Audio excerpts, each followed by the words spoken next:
ಆತ್ಮೀಯ ವಿದ್ಯಾರ್ಥಿಗಳೇ, ನಾನು ಮಲ್ಲಿಕಾರ್ಜುನ್ ಸಿದ್ರೆಡ್ಡಿ, ವಿದ್ಯಾಸ್ಫೂರ್ತಿ ಪ್ರಕಾಶನ ವಿಜಯಪುರ. ಇವತ್ತು ನಾನು ನಿಮಗೆ ಈ ಒಂದು ವಿಡಿಯೋವನ್ನು ಕೊಡ್ತಾ ಇದ್ದೀನಿ. ಈ ವಿಡಿಯೋ ಎದಕ್ಕೆ ಸಂಬಂಧಪಟ್ಟಿದ್ದು ಅಂತಂದರೆ, ಈ 18/1/2025 ನವೋದಯ ಪರೀಕ್ಷೆ ಬರೆಯುವಂಥ ವಿದ್ಯಾರ್ಥಿಗಳಿಗೆ ಒಂದು ಇಂಪಾರ್ಟೆಂಟ್ ಆಗಿರುವಂಥ ಒಂದು ವಿಡಿಯೋನ ಕೊಡ್ತಾ ಇದ್ದೇವೆ. ಈ ವಿಡಿಯೋಗಳಲ್ಲಿ ನಾವು ಕೊಡ್ತಾ ಇರುವಂಥ ಉದ್ದೇಶ, ಈ ಪರೀಕ್ಷೆ ಬರೆಯುವಂಥ ವಿದ್ಯಾರ್ಥಿಗಳು ತಾವು ಈ ಸ್ಪರ್ಧಾತ್ಮಕ ಪರೀಕ್ಷೆಗೆ ತಯಾರಿ ಮಾಡಿಕೊಂಡು ಹೋಗಬೇಕಾದ್ರೆ ಏನನ್ನು ತಿಳಿದುಕೊಂಡಿರಬೇಕು ಅನ್ನೋದು ಕೂಡ ಇಲ್ಲಿ ಇಂಪಾರ್ಟೆಂಟ್ ಆಗಿದೆ.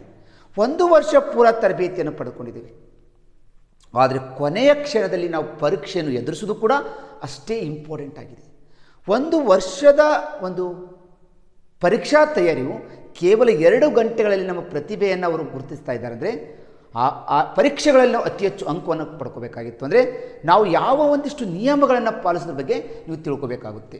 ಹಾಗಾದರೆ ಪರೀಕ್ಷೆಗೆ ಹೋಗುವ ಮುನ್ನ ನೀವು ತಿಳಿಯಲೇಬೇಕಾಗಿರುವಂಥ ಮಾಹಿತಿ ನೋಡ್ಕೋಬೇಕಾಗಿತ್ತು.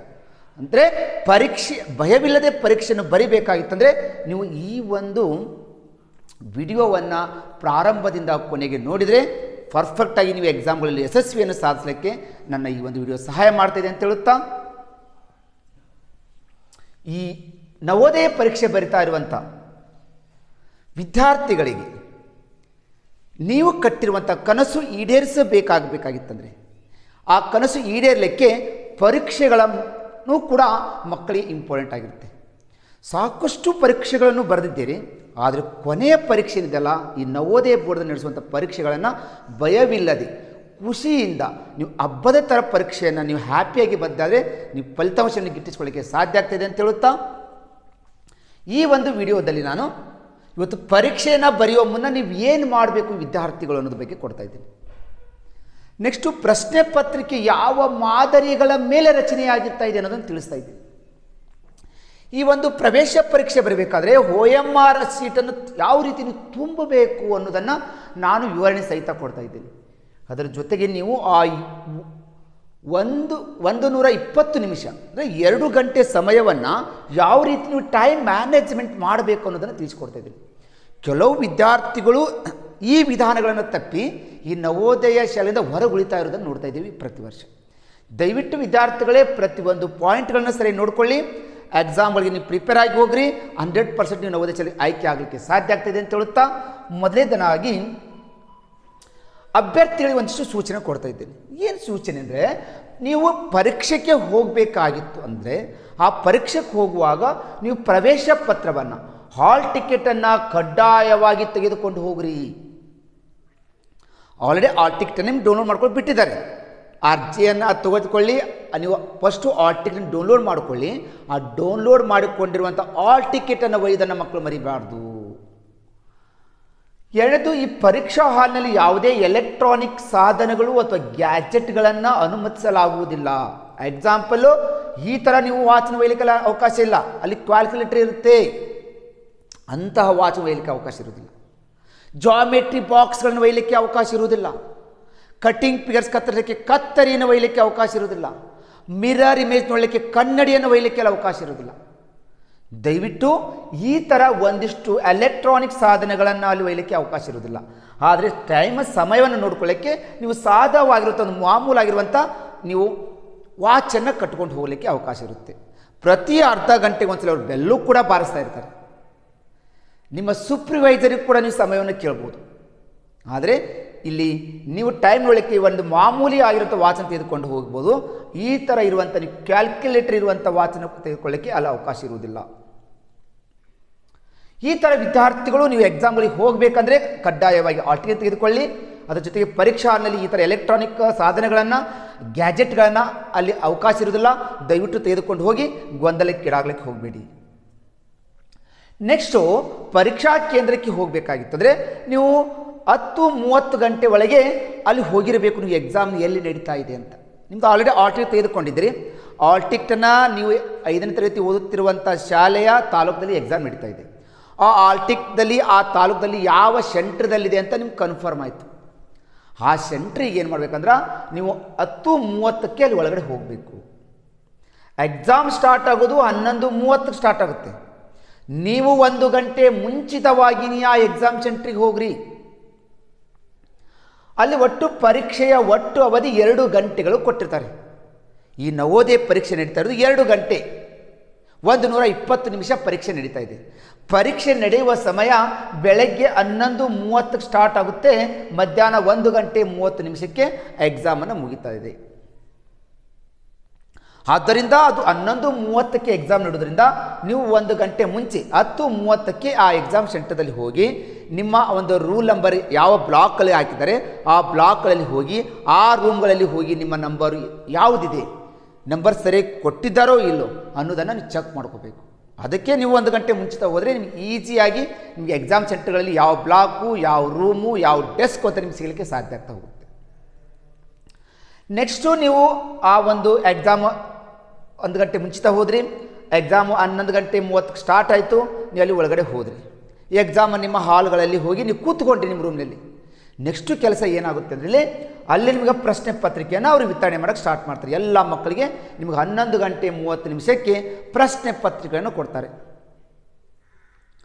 ಆ ಪ್ರಶ್ನೆ ಪತ್ರಿಕೆಗಳನ್ನು ಏನು ಮಾಡ್ಕೋಬೇಕಂದ್ರೆ ನೀವು ಉತ್ತರಿಸುವ ಮೊದಲು ಅಭ್ಯರ್ಥಿಯು 80 ಪ್ರಶ್ನೆಗಳು ಅಂದರೆ 1ರಿಂದ 80 ಪ್ರಶ್ನೆಗಳವರೆಗೆ ನಿಮಗೆ ಅನುಕ್ರಮವಾಗಿ ಸಂಖ್ಯೆಯ ಪ್ರಶ್ನೆ ಪತ್ರಿಕೆ ಹೊಂದಿದೆಯೋ ಇಲ್ಲ ಅಂತ ನೀವು ಫಸ್ಟ್ ಖಚಿತಪಡಿಸಿಕೊಳ್ಬೇಕು. ಆ ಪ್ರಶ್ನೆ ಪತ್ರಿಕೆಯಲ್ಲಿ 1ರಿಂದ 80 ಸೀರಿಯಲ್ ನಂಬರ್ ಇರುವಂಥ ಪ್ರಶ್ನೆಗಳು ಇದ್ದಾವೋ ಇಲ್ಲ ಅಂತ ಫಸ್ಟು ನೀವು ನೋಡಿಕೊಳ್ಳಿ. ಅಕಸ್ಮಾತಾಗಿ ಅದರಲ್ಲಿ ಏನೋ ಒಂದು ಪೇಜು ಅಥವಾ ಸೀರಿಯಲ್ ನಂಬರ್ ಇಲ್ಲ ಅಂತ ನಿಮ್ಗೆ ಗೊತ್ತಾಯಿತು ಅಂದರೆ ನೀವು ಏನು ಮಾಡಬೇಕಂದ್ರೆ ಆ ವ್ಯತ್ಯಾಸವಿದ್ದಲ್ಲಿ ಅಭ್ಯರ್ಥಿಯು ಏನು ಮಾಡಬೇಕಪ್ಪ ಅಂದ್ರೆ ಆ ಪ್ರಶ್ನೆ ಪತ್ರಿಕೆಯನ್ನು ಬದಲಿಸಲು ತಕ್ಷಣವೇ ವಿಷಯವನ್ನು ಪರಿವೀಕ್ಷಕರಿಗೆ ನೀವು ವರದಿ ಮಾಡಬೇಕು. ನೀವು ಸೂಪರ್ವೈಸರ್ ಅಂತ ಬಂದಿರ್ತಾರಲ್ಲ ಆ ಸೂಪರ್ವೈಸರ್ಗೆ ಹೇಳಬೇಕು, ಸರ್ ಈ ಪ್ರಶ್ನೆ ಪತ್ರಿಕೆಯಲ್ಲಿ ಒಂದಿಷ್ಟು ಇಲ್ಲಿ ನಂಬರ್ಗಳು ಜಂಪ್ ಆಗಿದ್ದಾವೆ, ಬಂದಿಲ್ಲ ಅಂತ ನೀವು ಆ ಸೂಪರ್ವೈಸರ್ಗೆ ಫಸ್ಟ್ ಬೇಗನೆ ಹೇಳಬೇಕು. ಆವಾಗ ನಿಮಗೆ ಏನು ಮಾಡ್ತಾರೆ ಅವರು ಪ್ರಶ್ನೆ ಪತ್ರಿಕೆಯನ್ನು ಬದಲಿಸಿ ಕೊಡ್ತಾರೆ.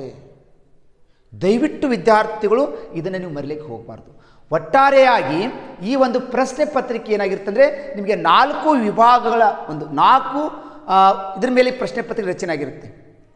ABCD ಇರ್ಬೋದು, ಅಥವಾ EFGH ಇರ್ಬೋದು, IJKLM ಇರ್ಬೋದು, MNOP ಇರ್ಬೋದು. ಒಂದೊಂದು ರಾಜ್ಯಕ್ಕೆ ಅಲ್ಲಿ ಏನು ಮಾಡ್ತಾರೆ ನಿಮಗೆ 4 ಈ ಒಂದು ಪ್ರಶ್ನೆ ಪತ್ರಿಕೆ ರಚನೆ ಆಗಿರ್ತವೆ. ಆದರೆ 4 ಆ ಪ್ರಶ್ನೆ ಪತ್ರಿಕೆಗಳಲ್ಲಿ ಒಂದೇ ಪ್ರಶ್ನೆಗಳಿರ್ತವೆ.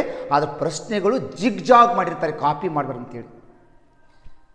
ಎದಲ್ಲಿ ಇರುವಂಥ ಪ್ರಶ್ನೆಗಳು ಬಿದಲ್ಲಿ ಬೇರೆ ನಂಬರ್ ಆಗಿರುತ್ತೆ, ಬಿದಲ್ಲಿರೋದು ಸಿದಲ್ಲಿ ಬೇರೆ ಆಗಿರುತ್ತೆ, ಸಿದಲ್ಲಿರೋದು ಡಿದಲ್ಲಿ ಆಗಿರುತ್ತೆ. ಯಾಕಂದರೆ ನೀವು ಅಲ್ಲಿ ನಕಲು ಮಾಡಬಾರ್ದು ಅಂತ ತಿಳ್ಕೊಂಡು ನಿಮಗೆ 4 ಕೋಡ್ಗಳ ಮೇಲೆ ಪ್ರಶ್ನೆ ಪತ್ರಿಕೆ ಬಂದಿರ್ತವೆ.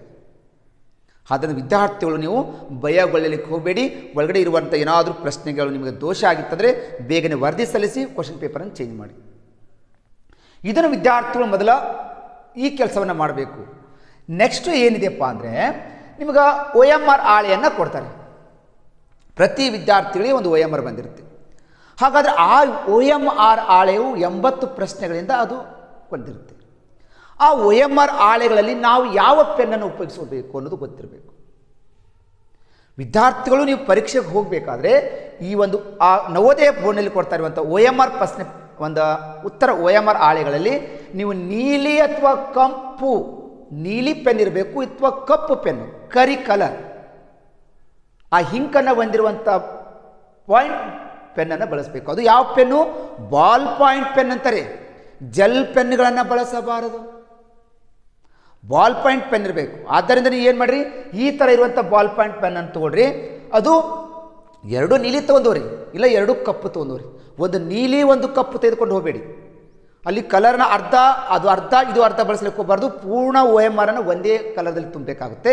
ಆದ್ದರಿಂದ ನೀವು 2 ನೀಲಿ ಥರ ಒಯ್ಯಿರಿ, ಒಂದು ಇಲ್ಲ 2 ಕಪ್ಪು ಪೆನ್ ಆದರೂ ಒಯ್ಯಬಹುದು. ಅವು ಯಾವುದು? ಬಾಲ್ ಪಾಯಿಂಟ್ ಪೆನ್ನೇ ಆಗಿರಬೇಕು ಅಂತಲೇ ಹೇಳ್ತಾ ಇದ್ದಾರೆ. ಜೆಲ್ ಪೆನ್ಗಳನ್ನು ಅಲ್ಲಿ ಬಳಸುವಂಗಿಲ್ಲ. ಈ ಥರ ಪರೀಕ್ಷೆ ಬರಲಿಕ್ಕೆ ಹೋಗುವಂಥ ವಿದ್ಯಾರ್ಥಿಗಳು ನೀವು ಏನು ಮಾಡಬೇಕು, ಆಲ್ ಟಿಕೆಟ್ ತೆಗೆದುಕೊಂಡು ಹೋದ್ರಿ, ಅದರ ಜೊತೆಗೆ ಒಂದು ಎಕ್ಸಾಮ್ ಪ್ಯಾಡನ್ನು ತೆಗೆದುಕೊಂಡು ಹೋದ್ರಿ, ಅದರ ಜೊತೆಗೆ ನೀವು ಈ ಥರ ಕಪ್ಪು ಅಥವಾ ನೀಲಿದ ಬಾಲ್ ಪಾಯಿಂಟ್ 2 ಪೆನ್ ತೆಗೆದುಕೊಂಡು ಹೋಗೋದನ್ನು ಮರಿಬೇಡಿ. ನೆಕ್ಸ್ಟು ತಪ್ಪು ಉತ್ತರಕ್ಕೆ ಯಾವುದೇ ನೆಗೆಟಿವ್ ಅಂಕಗಳು ಇರುವುದಿಲ್ಲ. ಈ ಪ್ರಶ್ನೆ ಪತ್ರಿಕೆಗಳಲ್ಲಿ 80 ಅಂಕದ ಒಂದು ಪ್ರಶ್ನೆ ಪತ್ರಿಕೆ ಇರುತ್ತೆ. ಇದರಲ್ಲಿ ಯಾವುದು ನೆಗೆಟಿವ್ ಅಂಕಗಳು ಇರುವುದಿಲ್ಲ. ಆದ್ದರಿಂದ ವಿದ್ಯಾರ್ಥಿಗಳು ಎಲ್ಲ ಪ್ರಶ್ನೆಗಳಿಗೆ ನೀವು ಉತ್ತರಿಸಿ ಬನ್ನಿ. ಅದರಲ್ಲಿ ಯಾವ ಪ್ರಶ್ನೆಗಳನ್ನು ಬಿಟ್ಟು ಬರಬಾರದು. ಪ್ರಶ್ನೆಗಳು ಏನಾದರೂ ಸ್ವಲ್ಪ ಮಿಸ್ಟೇಕ್ ಕೊಟ್ಟಿದ್ರು ನೀವು ಸಮೀಪದ ಉತ್ತರವನ್ನಾದರೂ ಉತ್ತರಿಸಿ ಬನ್ನಿ. ಪ್ರಶ್ನೆ ತಪ್ಪಾಗಿದೆ ಅಂತ ದಯವಿಟ್ಟು ಬಿಟ್ಟು ಬರಲಿಕ್ಕೆ ಹೋಗಬೇಡಿ. ಆದ್ದರಿಂದ ನೀವು ಅಭ್ಯರ್ಥಿಯು ಎಲ್ಲ ಪ್ರಶ್ನೆಗೂ ಉತ್ತರಿಸಲಿಕ್ಕೆ ಸಾಧ್ಯ ಇರಬೇಕು. ಹಾಗಾದರೆ ಅಭ್ಯರ್ಥಿಯು ಪ್ರತಿ ವಿಭಾಗದ ಎಲ್ಲ ಪ್ರಶ್ನೆಗಳನ್ನು ಪ್ರಯತ್ನಿಸಬೇಕು. ಒಟ್ಟು 3 ವಿಭಾಗದ ಮೇಲೆ ಪ್ರಶ್ನೆ ಪತ್ರಿಕೆ ರಚನೆ ಆಗಿರುತ್ತೆ. ಮೆಂಟಲ್ ಎಬಿಲಿಟಿ, ಅಂಕಗಣಿತ, ಭಾಷಾಜ್ಞಾನಕ್ಕೆ ಸಂಬಂಧಪಟ್ಟಿರುವಂಥ 3 ವಿಭಾಗದಲ್ಲಿ ಎಲ್ಲ ಪ್ರಶ್ನೆಗಳನ್ನು ನೀವು ಉತ್ತರಿಸಿದ್ರು ಇಲ್ಲ ಅಂತ OMR ಹಾಳೆಯನ್ನು ಲಾಸ್ಟ್ ಕೊಡುವಾಗ ಚೆಕ್ ಮಾಡಿಕೊಡಬೇಕು ಅಂತ ಹೇಳ್ತಾ ಇದ್ದೀವಿ. ನೆಕ್ಸ್ಟು, ಪ್ರತಿ ವಿಭಾಗದಲ್ಲಿ ಒಬ್ಬರು ಪ್ರತ್ಯೇಕವಾಗಿ ಅರ್ಹತೆ ಪಡೆಯಬೇಕು. ಒಂದಿಷ್ಟು ವಿದ್ಯಾರ್ಥಿಗಳು ಏನು ಮಾಡ್ತಾರೆ, ಮೆಂಟಲ್ ಎಬಿಲಿಟಿಯಲ್ಲಿ ಔಟ್ ಆಫ್ ಔಟ್ ಅಂಕವನ್ನು ಉತ್ತರಿಸ್ತಾರೆ. ಗಣಿತದಲ್ಲಿ ಎಲ್ಲ ಪ್ರಶ್ನೆಗಳನ್ನು ಉತ್ತರಿಸ್ತಾರೆ.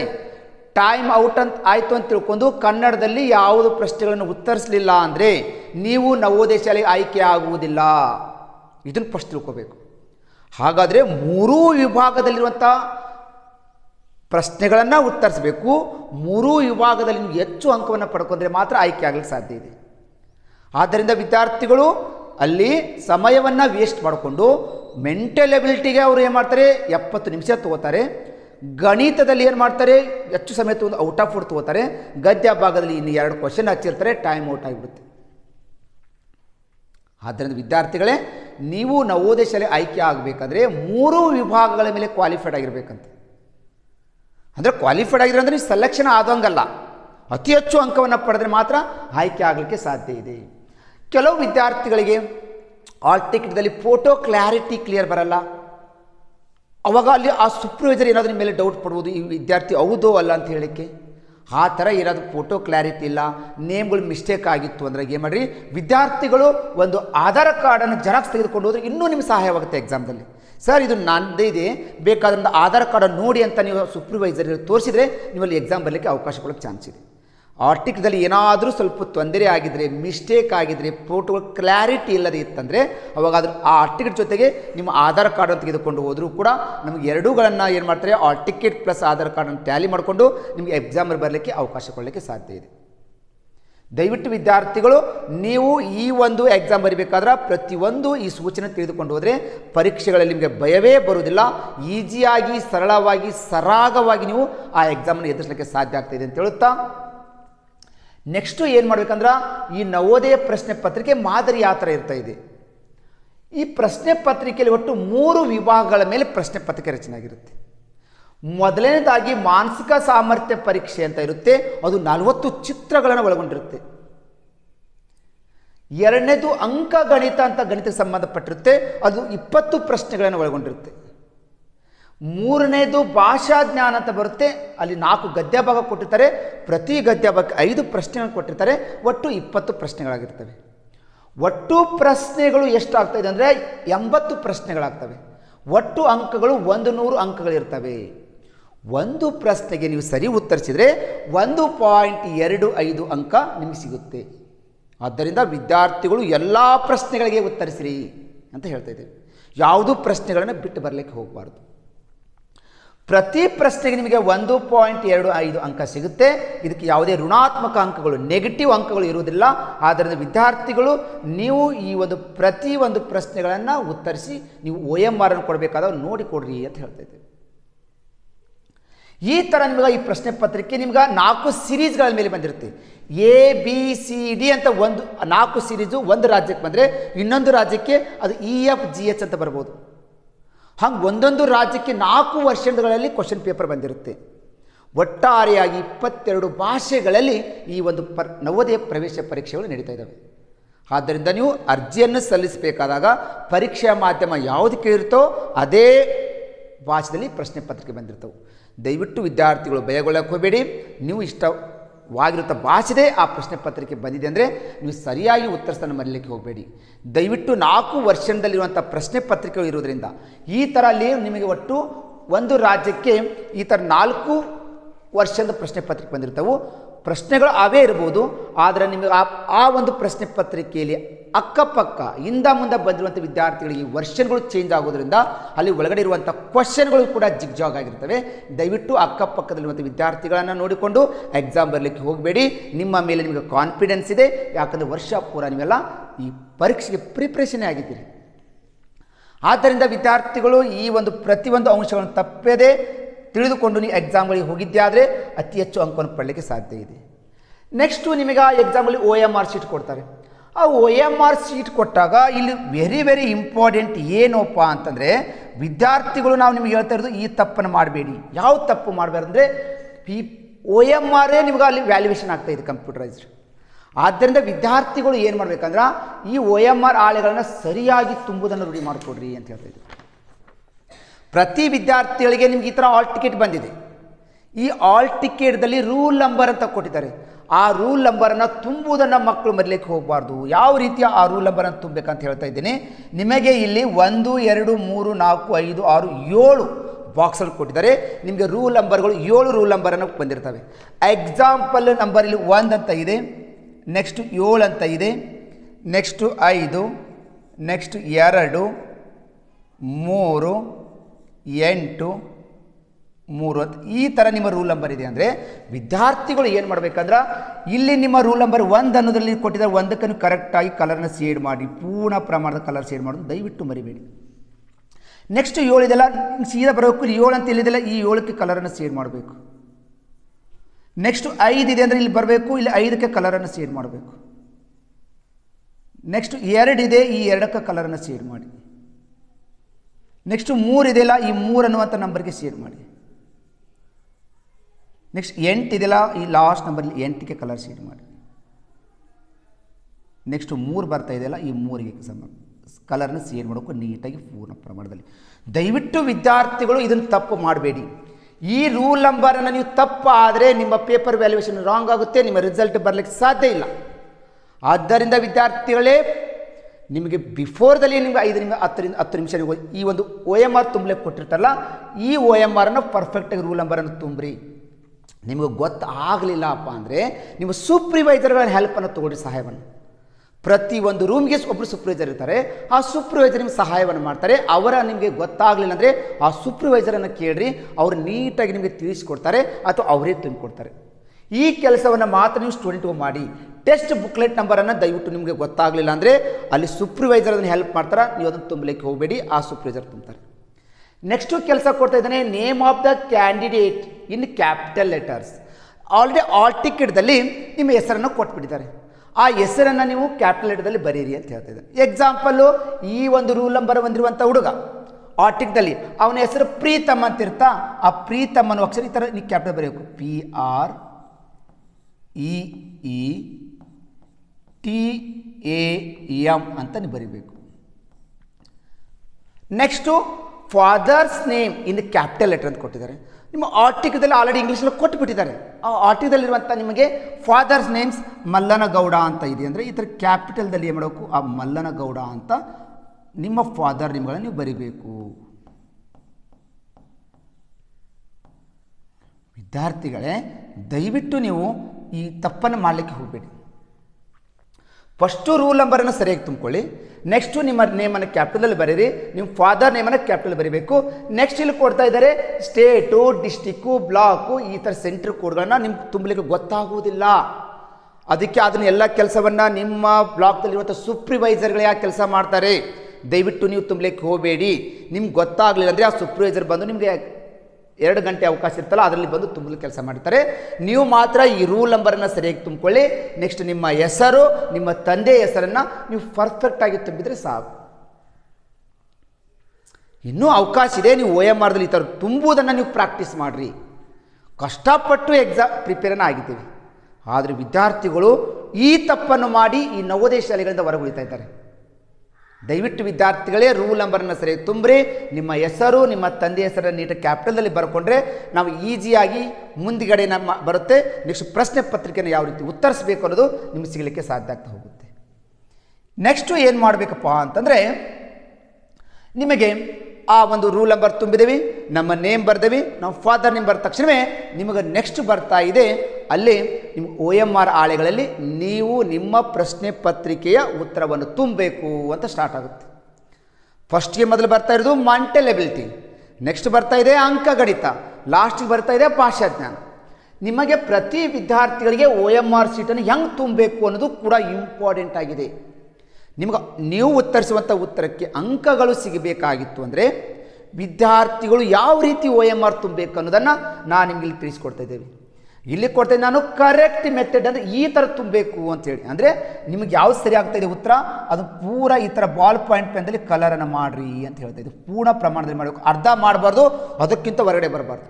ಅವ್ರು ಹೇಳ್ತಿದ್ದಾರೆ ರಾಂಗ್ ಮೆಥಡ್ ಅಂದರೆ ಈ ಥರ. ಒಂದಿಷ್ಟು ಹುಡುಗರು ಈ ಥರ ಅರ್ಧ ತುಂಬಿಡ್ತಾರೆ, ಇನ್ನೊಂದಿಷ್ಟು ಹುಡುಗರು ಒಳಗಡೆ ಪಾಯಿಂಟ್ ಇಟ್ಟು ಮುಗಿಸ್ಬಿಡ್ತಾರೆ. ಇಷ್ಟಕ್ಕೆ ನಿಮಗೆ ಪೇಪರ್ ವ್ಯಾಲ್ಯೂಯೇಷನ್ ಆಗೋದಿಲ್ಲ. ಹೆಂಗೆ ತುಂಬಬೇಕಾದ್ರೆ ಈ ರೈಟ್ ಮೆಥಡ್ಗೆ ನೀವು ಹೋಗಬೇಕು. ಕರೆಕ್ಟ್ ಮೆಥಡ್ ತುಂಬಿದ್ರೆ ಮಾತ್ರ ಅಂಕ ಸಿಗುತ್ತೆ. ಆದರೆ ಒಂದು ಕ್ವಶನ್ಗೆ ಒಂದಕ್ಕೆ ಮಾತ್ರ ನೀವು ಕಲರ್ ಶೇಡ್ ಮಾಡಬೇಕು. ಒಂದಕ್ಕಿಂತ ಹೆಚ್ಚು ನೀವು ಕಲರ್ ಶೇಡ್ ಮಾಡಿದರೆ ಅದು ನಿಮಗೆ ಅಂಕಗಳು ಸಿಗುವುದಿಲ್ಲ. ಒಂದು ಪ್ರಶ್ನೆಗೆ ಒಂದಕ್ಕೆ ಮಾತ್ರ ಕಲರ್ ಶೇಡ್ ಆಗಿರಬೇಕು. ಈ ಥರ ಅರ್ಧ ಮುರ್ಧ ನೀವು ಆನ್ಸರ್ಗೆ ನೀವು ಕಲರ್ ಶೇಡ್ ಮಾಡಿದರೆ ಅಂಕ ಸಿಗುವುದಿಲ್ಲ ಅಂತ ಹೇಳ್ತಾ ಇದ್ದೀನಿ. ನಿಮಗೆ ಇಲ್ಲಿ ಕೊಟ್ಟಿದ್ದೀನಿ ಇದು ಆನ್ಸರ್ ಶೀಟು. ನಿಮಗೆ ಒಟ್ಟು ಈ ಥರ ನಿಮಗೆ 80 ಅಂಕದ ಒಂದು OMR ಹಾಳೆ ಇರುತ್ತೆ. ಫಸ್ಟು 40 ಮೆಂಟಲ್ ಎಬಿಲಿಟಿ, ನೆಕ್ಸ್ಟು 60 ಅದು ಯಾವುದು 41ರಿಂದ 60 ಅಂಕಗಣಿತ, 61ರಿಂದ 80 ಭಾಷಾಜ್ಞಾನಕ್ಕೆ. ಎಕ್ಸಾಂಪಲ್ ನಾನು ತಗೋತಾ ಇದ್ದೀನಿ. ಮೊದಲ ಮೆಂಟಲ್ ಎಬಿಲಿಟಿಯಲ್ಲಿ ಬಂದಾಗ ನಾವು ಏನು ಮಾಡಬೇಕಂದ್ರೆ ನಾವು ಚಿತ್ರವನ್ನು ನೋಡ್ಕೊಂಡೇವಿ. ನಮ್ಮ ಪ್ರಶ್ನೆ ಪತ್ರಿಕೆಯಲ್ಲಿ 1ನೇ ಪ್ರಶ್ನೆಗೆ ಉತ್ತರ ಡಿ ಆಗ್ತಾ ಇದೆ ಅಂದರೆ ಈ ಡಿ ಅನ್ನುವಂಥ ಆಯ್ಕೆಗೆ ಫಸ್ಟ್ ದಂಡಿ ಕಲರ್ ತುಂಬಿಕೊಂಡು ಈ ನೀಟಾಗಿ ಕಲರನ್ನು ಶೇಡ್ ಮಾಡಬೇಕು. ಹಾಗೆ 2ನೇ ಪ್ರಶ್ನೆ ನೋಡ್ಕೊಂಡೇವಿ. 2ನೇ ಪ್ರಶ್ನೆ ಸರಿಯಾದ ಉತ್ತರ ಎ ಆಗ್ತಾ ಇದೆ ಅಂದರೆ ಈ ಥರ ಕಲರನ್ನು ಶೇಡ್ ಮಾಡಿ. ಒಂದಿಷ್ಟು ಹುಡುಗರು ಏನು ಮಾಡ್ತಾ ಇದ್ದೀರಿ, ನೀವು ಸರಿಯಾಗಿ ಕಲರನ್ನು ತುಂಬುವುದಿಲ್ಲ, ಅಲ್ಲಿ ನೀವು ಅಂಕವನ್ನು ಕಳ್ಕೊತೀರಿ. ಒಂದಿಷ್ಟು ವಿದ್ಯಾರ್ಥಿಗಳು ಆ ಬಾಕ್ಸನ್ನು ಹೊರಗಡೆ ಬಂದು ಕಲರ್ ತುಂಬ್ತೀರಿ, ಅಲ್ಲಿ ಪೇಪರ್ ವ್ಯಾಲ್ಯೂಯೇಷನ್ ಮಾಡಲಿಕ್ಕೆ ಕಷ್ಟ ಆಗ್ತಾ ಹೋಗುತ್ತೆ. ಈ ಥರ ನೀವು ತುಂಬ್ರಿ ಅಂತ ಹೇಳ್ತಾ ಇದ್ದೀನಿ. ಈ ಥರ ನಿಮಗೆ 21ನೇ ಪ್ರಶ್ನೆಗೆ ನಿಮ್ಗೆ ಸರಿಯಾದ ಉತ್ತರ ಸಿ ಆಯ್ಕೆ ಆಗ್ತೈತೆ ಅಂದರೆ ಈ ಸಿ ಫಸ್ಟ್ ಬಾರ್ಡ್ಲೈನ್ ತೊಗೋಬೇಕು, ಈ ಥರ ತುಂಬಬೇಕು. ಯಾವ ಪೆನ್ನಿಲ್ಲ ಅಂತ ಹೇಳ್ತಾ ಇದ್ದೀನಿ ನಾನು ನಿಮಗೆ ಹೇಳ್ತಾ ಇರೋದು ಕಪ್ಪು ಅಥವಾ ನೀಲಿ ಪೆನ್ನು. ದಯವಿಟ್ಟು OMR ಹಾಳೆಗಳಲ್ಲಿ ಪೆನ್ಸಿಲ್ಗಳಿಂದ ತುಂಬಬಾರದು. ಒಂದಿಷ್ಟು ಹುಡುಗರು ಏನು ಮಾಡ್ತಾರೆ, ಈ 22ನೇ ಪ್ರಶ್ನೆಗೆ ಅವರು ಸಿಗೆ ಉತ್ತರ ಹಾಕಬೇಕಾಗಿತ್ತು, ಪಟ್ಟನ ಬಿಗೆ ಉತ್ತರ ತುಂಬಿಟ್ರು. ಅವ್ರಿಗೆ ಹಿಂದಗಡೆ ಅನಿಸ್ತಾ ಇದೆ ನಾನು ತಪ್ಪು ತುಂಬಿದ್ದೀನಿ ಅಂತ ಹೇಳಿಕೊಂಡು ಅವ್ರು ಇನ್ನೊಂದಕ್ಕೆ ಏನಾದರೂ ಉತ್ತರ ತುಂಬಲಿಕ್ಕೆ ಹೋದ್ರಿ, ನೀವು ಡಿ ಉತ್ತರ ತುಂಬಿದರೆ ಈ 22ನೇ ಪ್ರಶ್ನೆಗೆ ಅಂಕಗಳು ಸಿಗುವುದಿಲ್ಲ. ಒಂದಿಷ್ಟು ಹುಡುಗರು ಏನು ಮಾಡ್ತಾರೆ, ತಮ್ಮ ಜಾಣತನ ಉಪಯೋಗಿಸ್ಕೊಂಡು ಎಕ್ಸಾಮ್ಗೆ ವೈಟ್ನರ್ ಪೆನ್ ಒಯ್ತಾರೆ. ಈ ತಪ್ಪು ಉತ್ತರ ತುಂಬಿನ ತಿಳ್ಕೊಂಡು ಇದ್ರ ಮೇಲೆ ವೈಟ್ನರ್ ಬಣ್ಣವನ್ನು ಹಚ್ಚ ಶುರು ಮಾಡ್ತಾರೆ, ಬಿಳಿ ಬಣ್ಣವನ್ನು. ಆ ಥರ ಬಿಳಿ ಬಣ್ಣವನ್ನು ನೀವು ತುಂಬಿದರೂ ನಿಮಗೆ ಅಂಕಗಳು ಸಿಗುವುದಿಲ್ಲ. ದಯವಿಟ್ಟು ಆ ತಪ್ಪನ್ನು ಮಾಡಬೇಡಿ. ಒಂದು ಪ್ರಶ್ನೆ ತಪ್ಪು ಮಾಡಿದ ವಿದ್ಯಾರ್ಥಿಗಳು ಇವತ್ತು ನವೋದಯ ಶಾಲೆಗಳಿಂದ ಹೊರಗಡೆ ಉಳಿದಿದ್ದಾರೆ. ಪ್ರತಿ ಒಂದು ಪ್ರಶ್ನೆಯೂ ನಮ್ಮ ಲೈಫನ್ನು ಚೇಂಜ್ ಮಾಡ್ತಾಯಿದೆ, ನಮ್ಮ ಫಲಿತಾಂಶನೇ ಬದಲಿಸ್ತಾ ಇದೆ. ಅಂದರೆ ಪ್ರತಿ ಒಂದು ಪ್ರಶ್ನೆಗಳಿಗೆ ನೀವು ಉತ್ತರ ತುಂಬಬೇಕಾದ್ರೆ ಪ್ರಶ್ನೆ ಪತ್ರಿಕೆಯನ್ನು ಸರಿಯಾಗಿ ಓದಿಕೊಂಡು ಅದು OMR ಹಾಳೆಯಲ್ಲಿ ತುಂಬುವುದನ್ನು ದಯವಿಟ್ಟು ಮರಿಬೇಡಿ, ಅವಸರ ಮಾಡಬೇಡಿ. ಈ ಥರ 22ನೇ ಪ್ರಶ್ನೆಗೆ 2 ಕಲರ್ ತುಂಬಿದರೆ ಈ ಪ್ರಶ್ನೆಗೆ ನಿಮಗೆ ಅಂಕಗಳು ಸಿಗುವುದಿಲ್ಲ, 2ಕ್ಕೂ ನಿಮಗೆ ಟೋಟಲಿ ಹೋಗುತ್ತೆ. ಒಂದಿಷ್ಟು ಹುಡುಗರು ಏನು ತಪ್ಪು ಮಾಡ್ತಾರೆ ಅಂದರೆ 23ನೇ ಕ್ವಶನ್ ಟಫ್ ಇತ್ತು, ಆ 23ನೇ ಕ್ವಶನನ್ನು ಬಿಟ್ಟು ಬಿಡ್ತಾರೆ. ಬಿಟ್ಟು 24ನೇ ಪ್ರಶ್ನೆ ಬಿಡ್ಸಕ್ಕೆ ಶುರು ಮಾಡ್ತಾರೆ. 24ನೇ ಪ್ರಶ್ನೆ ಓದಿದ್ರು, ಅದ್ರ 24ನೇ ಪ್ರಶ್ನೆ ಉತ್ತರ ಎ ಬರ್ತಾ ಇತ್ತು, ಅವ್ರು 24ಗೆ ಎ ಕಲರ್ ತುಂಬಬೇಕಾಯಿತು. ಇಲ್ಲಿ ಮೇಲ್ಗಡೆ ಕಾಲಿದೆ ಅಂತ ತಗೊಂಡು ಪಟ್ನೆ 23ಕ್ಕೆ ತುಂಬಿಟ್ರು. 23ನೇ ಉತ್ತರ ತುಂಬುತ್ತಾ ಇರೋದು ಎದುರು ಪ್ರಶ್ನೆದು 24ನೇ ಪ್ರಶ್ನೆ ಉತ್ತರವನ್ನು ಹೋಗಿ 23ಕ್ಕೆ ತುಂಬಿಟ್ರು. ಅವ್ರಿಗೆ ಗಮನ ಬರಲಿಲ್ಲ, ಮುಂದೆ ಹಂಗೆ ಕಂಟಿನ್ಯೂ ಹೋಗ್ತಾರೆ. 24ನೇ ಪ್ರಶ್ನೆ ಉತ್ತರವನ್ನು ಹೋಗಿ 25 ತುಂಬ್ತಾರೆ, 24 ಉತ್ತರ ಬಿ ಆಗ್ತಾಯಿತ್ತು, ಹೋಗಿ ಸಿ ತುಂಬ್ತಾ ಇದ್ದಾರೆ. ಈ ವಿದ್ಯಾರ್ಥಿಗಳು ಏನು ಮಾಡ್ತಾರೆ, ಇಂತಹ ತಪ್ಪುಗಳನ್ನು ಮಾಡಿಕೊಂಡಾಗ ನಿಮ್ಗೆ ಅಲ್ಲಿ OMR ಹಾಳೆಗಳನ್ನು ಬದಲಿಸುವುದಿಲ್ಲ. ಯಾವಾಗ ನಿಮಗೆ ಗೊತ್ತಾಯಿತೋ ಆವಾಗ ನಮಗೆ OMR ಸಿಗೋದಿಲ್ಲ, ಅಲ್ಲಿ ಟೈಮ್ ಔಟ್ ಆಗುತ್ತೆ, ಮಕ್ಕಳು ಹತ್ಕೋತ ಕುಂತು ಬಿಡ್ತೀರಿ. ಈ ಥರ ನೀವು ಪ್ರಿಪ್ರೇಷನ್ ಆದ ಹುಡುಗರು ಒಂದಿಷ್ಟು ಎಕ್ಸಾಮ್ಗಳಲ್ಲಿ ನೀವು ತಪ್ಪು ಮಾಡ್ತಾಯಿದ್ದೀರಿ. ದಯವಿಟ್ಟು ಈ ತಪ್ಪನ್ನು ಮಾಡಬೇಡಿ.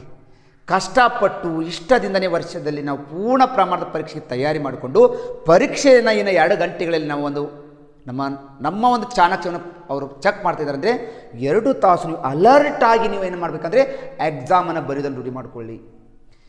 ಈ ಥರ ನಿಮಗೆ ಒಟ್ಟು 80 ಅಂಕದ ಪ್ರಶ್ನೆಯ OMR ಹಾಳೆ ಇರುತ್ತೆ.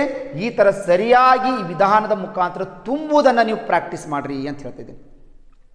OMR ಹಾಳೆಗಳಲ್ಲಿ ಈ ಥರ ವೈಟ್ನರ್ ಬಳಸೋದು, ಉಗುಳೆಚ್ಚಿ ಕಲರ್ ಶೇಡ್ ಮಾಡೋದು ದಯವಿಟ್ಟು ಮಾಡಬೇಡಿ. ಅದು ನೀಟಾಗಿರಲಿ, ಮಡಚಬಾರ್ದು, ಸ್ಕ್ಯಾನ್ ಆಗುತ್ತೆ, ಅದನ್ನು ನವೋದಯ ಬೋರ್ಡಿಗೆ ಕಳಿಸ್ಬೇಕಾಗುತ್ತೆ. ದಯವಿಟ್ಟು OMR ಹಾಳೆಗಳನ್ನು ನಿಧಾನವಾಗಿ ಕಲರನ್ನು ಶೇಡ್ ಮಾಡಿ ಕರೆಕ್ಟಾಗಿ ತುಂಬಿದ ಮೇಲೆ ಬೆಲ್ ಹೊಡೆದ ತಕ್ಷಣ ನೀವು ಸೂಪರ್ವೈಸರಿಗೆ ಕೊಡೋದನ್ನು ಮರಿಬೇಡಿ. ಈ ಥರ ವಿದ್ಯಾರ್ಥಿಗಳು ಯಾವುದು ತಪ್ಪಾಗ್ತಾ ಇದ್ದಾವೋ, ಯಾವ ರೀತಿ ತುಂಬಬೇಕು ಅನ್ನೋದನ್ನು ನೀವು ಮೊದಲೇ ತಿಳಿದುಕೊಂಡ್ರೆ ನೀವು ಎಕ್ಸಾಮ್ಗಳಲ್ಲಿ ಯಶಸ್ವಿ ಆಗ್ಬೋದು ಅಂತ ಹೇಳ್ತಾ ಇದ್ದೀನಿ.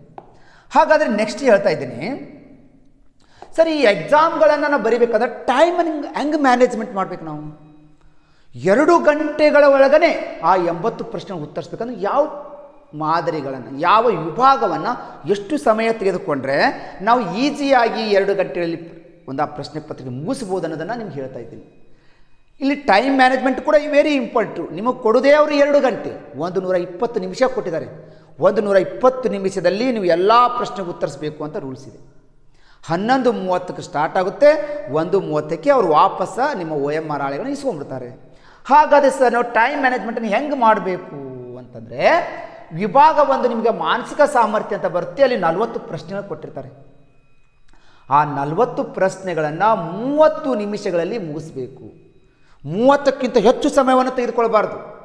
ಒಂದಿಷ್ಟು ಹುಡುಗರು ಆ 40 ಚಿತ್ರವನ್ನು ಬೆಳೆಸಲಿಕ್ಕೆ ನೀವು 1 ಗಂಟೆ 60 ನಿಮಿಷ ತೆಗೆದುಕೊಂಡ್ರೆ ಮುಂದೆ ಉಳಿದಿರುವಂಥ ಪ್ರಶ್ನೆಗಳು ಹಾಗೆ ಉಳಿದುಕೊಂಡ್ಬಿಡ್ತವೆ, ನೀವು ಆಯ್ಕೆ ಆಗಲಿಕ್ಕೆ ಸಾಧ್ಯ ಇಲ್ಲ. ಆದರೆ 40 ಚಿತ್ರಗಳಿಗೆ 30 ನಿಮಿಷವನ್ನು ನೀವು ಯೋಚನೆ ಮಾಡಿ ಉತ್ತರಿಸಿದರೆ ಇಲ್ಲಿ 40ಕ್ಕೆ 40 ಅಂಕವನ್ನು ಪಡ್ಕೋಬೋದು. ಒಂದಿಷ್ಟು ವಿದ್ಯಾರ್ಥಿಗಳು ಅತಿ ಸರಳನ್ನು ತಿಳ್ಕೊಂಡು ಈ 40 ಚಿತ್ರಗಳನ್ನು ಬರೀ 10 ನಿಮಿಷದಲ್ಲಿ ಉತ್ತರಿಸಿದರೆ ನಿಮ್ಗೆ ಅಲ್ಲಿ ಅಂಕಗಳು ಬರೋದು ಭಾಳ ಕಷ್ಟ ಆಗುತ್ತೆ. ಬೇಗನೆ ಪರೀಕ್ಷೆ ಮುಗಿಸಿರುವಂಥ ವಿದ್ಯಾರ್ಥಿಗಳನ್ನು ಆಯ್ಕೆ ಮಾಡಿಕೊಳ್ಳಲ್ಲ, ಅತಿ ಹೆಚ್ಚು ಅಂಕವನ್ನು ಪಡೆದ ವಿದ್ಯಾರ್ಥಿಯನ್ನು ಆಯ್ಕೆ ಮಾಡಿಕೊಳ್ತಾ ಇದೆ ನವೋದಯ ಬೋರ್ಡ್. ಆದ್ದರಿಂದ 40 ಚಿತ್ರಗಳಿಗೆ ನೀವು 30 ನಿಮಿಷವನ್ನು ತೆಗೆದುಕೊಳ್ಬೇಕಾಗುತ್ತೆ. 2ನೇ ವಿಭಾಗ ನಿಮಗೆ ಅಂಕ ಗಣಿತ ಬರುತ್ತೆ. ಅಂದರೆ ಗಣಿತಕ್ಕೆ ಸಂಬಂಧಪಡುವಂಥ 20 ಪ್ರಶ್ನೆಗಳು ಬಂದಿರ್ತದೆ.